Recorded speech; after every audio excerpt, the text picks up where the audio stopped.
Profesora. Buenas tardes, profesora, compañeros y compañeras.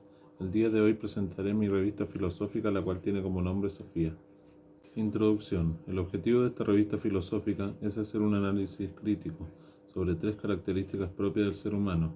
Estas son cultura, sociabilización y homo ludens, vinculándolas a cómo se observan en la primera infancia, ya que son los primeros años de vida del ser humano donde se va desarrollando de forma integral.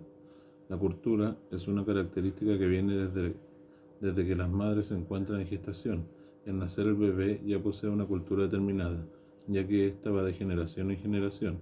Sin embargo, puede ser modificada y cambiada por el ser humano. A su vez, la sociabilización es una característica innata del ser humano, la cual se puede observar en los primeros meses del bebé, donde es con su llanto y con su sonrisa social se comunica con su entorno más cercano.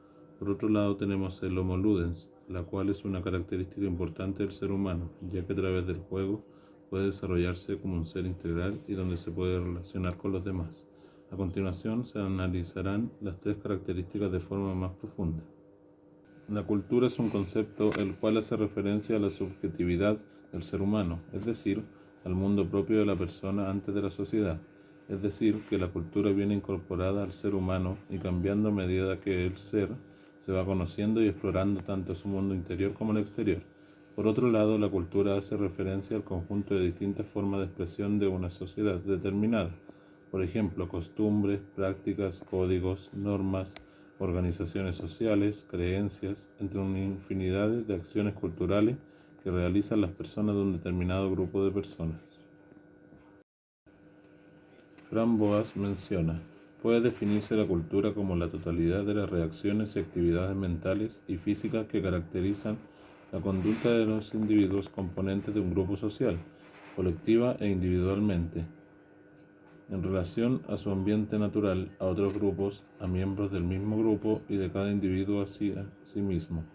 También incluye los productos de estas actividades y su función en la vida de los grupos.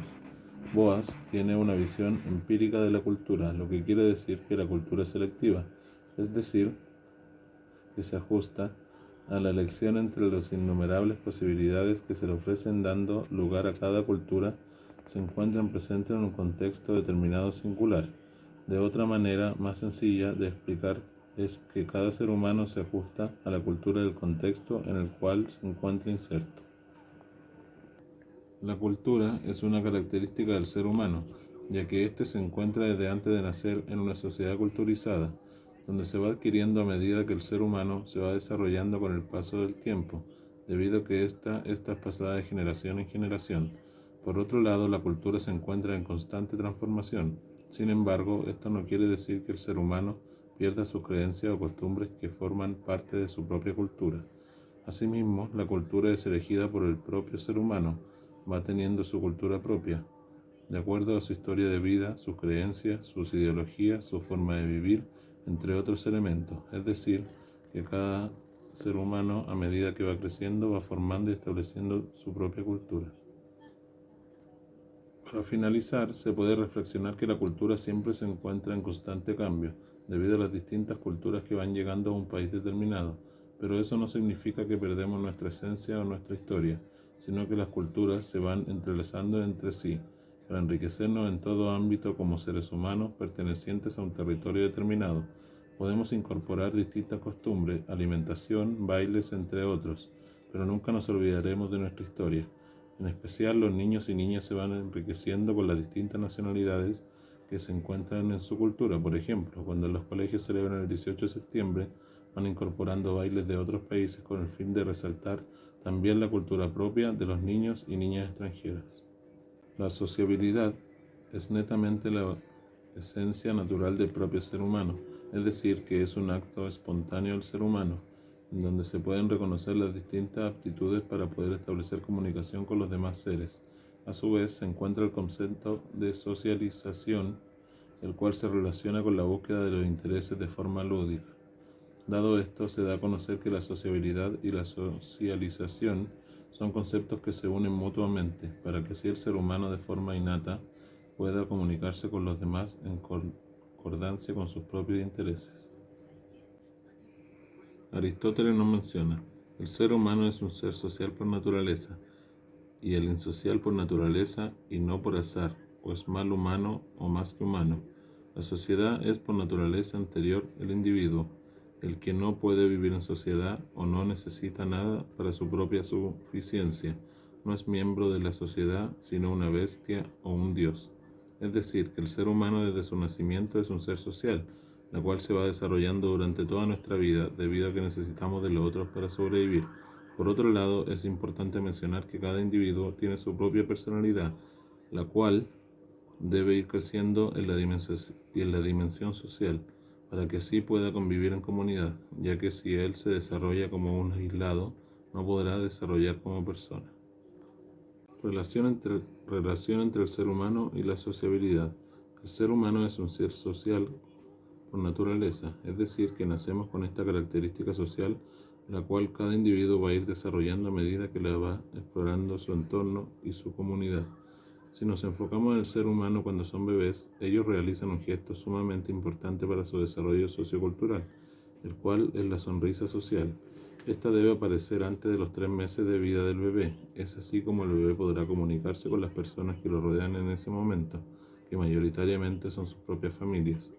Por otra parte, es importante que todo ser humano conozca cuáles son sus características propias, para que los puedan reconocer, explorar y usar para convivir de buena manera en su comunidad. Asimismo, el ser humano podrá conocer la dimensión social, para que así pueda relacionarse con los demás y pueda incorporar normas de conducta, cultura y la capacidad de comunicarse. Es fundamental que el ser humano se desarrolle dentro de una comunidad, ya que es un ser social y político, el cual debe organizarse y aprender de otras personas para que puedan sobrevivir y autorrealizarse dentro de una sociedad. Para finalizar, la sociabilización es una característica innata para que el ser humano pueda vivir dentro de su propia sociedad. Además, es importante recalcar que si el ser humano no vive en comunidad, según Aristóteles, hablaríamos de una bestia o un dios, ya que el hombre es racional e individual, no autosuficiente para sobrevivir en esta sociedad, necesita de la ayuda y protección de los demás para poder surgir. El Homo ludens hace referencia a lo lúdico, es decir, que se relaciona al juego como una función cultural y social. Asimismo, la expresión Homo ludens viene del hombre que juega en distintos contextos, tanto culturales, gobierno, educación, ciencias y actividades humanas. Por otro lado, es importante recalcar que lo lúdico tiene su belleza, debido a que está lleno de movimiento, ritmo, armonía, incertidumbre y una infinidad de cualidades que hace que el ser humano pueda explorar su entorno de distinta manera a través del juego. El juego es sumamente importante para el desarrollo cognitivo y sociocultural de cada ser humano, ya que de esta manera el ser humano desde su infancia conocerá su propio entorno. Joan Huizinga menciona: acción o ocupación libre que se desarrolla dentro de unos límites temporales y espaciales determinados, según reglas absolutamente obligatorias, aunque libremente aceptadas. Acción que tiene su fin en sí misma y va acompañada de un sentimiento de tensión y alegría y de la conciencia de ser otro modo en la vida corriente. El juego es fundamental para el ser humano, debido a que es así como explora y conoce el entorno que lo rodea. Por otro lado, este juego es una actividad libre, para que así sea una acción distinta a la vida cotidiana. Además, el juego absorbe todo el entusiasmo y la emoción de las personas que están jugando. Por otro lado, el juego es una función humana tan esencial como lo es la reflexión, el trabajo, entre otros.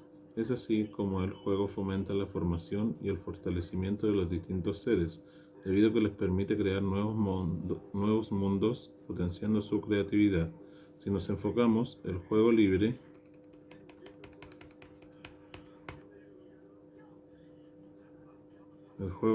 que realizan los niños y niñas dentro de su primera infancia, realizan distintos tipos de juegos, donde se incorporan reglas, las cuales a veces son propuestas por ellos y ellas mismas, o a veces son reglas que le han sido mencionadas por un grupo de la sociedad.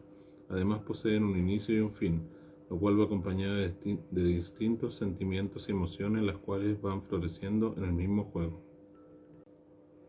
El juego es parte fundamental del desarrollo integral del ser humano, debido a que nos ayuda a sociabilizar con los demás y nos permite mejorar nuestra calidad Es importante recalcar que esta característica del ser humano se transforma en una actividad crucial en los primeros años de vida, ya que contribuye al pensamiento, al desarrollo del lenguaje y habilidades sociales. Asimismo, el niño o la niña comienza a descubrir y explorar su realidad, generando el impulso por aprender e investigar, y es así como interactúan con su entorno y representando su diario vivir. Cabe destacar que esta es una característica fundamental del ser humano. Es por esto que la Convención de los Derechos del Niño reconoce el juego como un derecho fundamental y declara en su artículo número 31 que los Estados partes reconocen el derecho del niño y la niña al descanso y al esparcimiento, al juego y las actividades recreativas propias de su edad y participar libremente en las artes y la cultura. Dado esto, el juego es derecho de todo infante, la cual debe formar parte de su rutina diaria, otorgando distintas oportunidades y espacios para ejercerlo, para que además él o ella se sienta protegido y seguro de poder jugar libremente en su entorno. Para concluir, es importante destacar que estas tres características anteriormente vistas son fundamentales para el desarrollo integral del ser humano. Se pudo dar cuenta que la cultura, la sociabilización y el homo ludens se integran entre sí para formar al propio ser, es decir, que no puede existir una sin la otra. Principalmente en la primera infancia se puede evidenciar que estas características se encuentran en su máximo resplandor, ya que el ser humano es una cultura que habita en una sociedad determinada, donde es aquí donde puede sociabilizar con los demás y a través del juego puede explorar y aprender de su propio entorno. Entonces, estas características son cruciales para que el ser humano pueda vivir en comunidad, formando su propia cultura con ayuda de los demás y explorando mediante el juego. Para terminar, es importante seguir potenciando en primera infancia la importancia del juego, la diversidad cultural y el sociabilizar de buena manera con la comunidad. Bueno, acá está la bibliografía y con esto se termina mi presentación. Muchas gracias.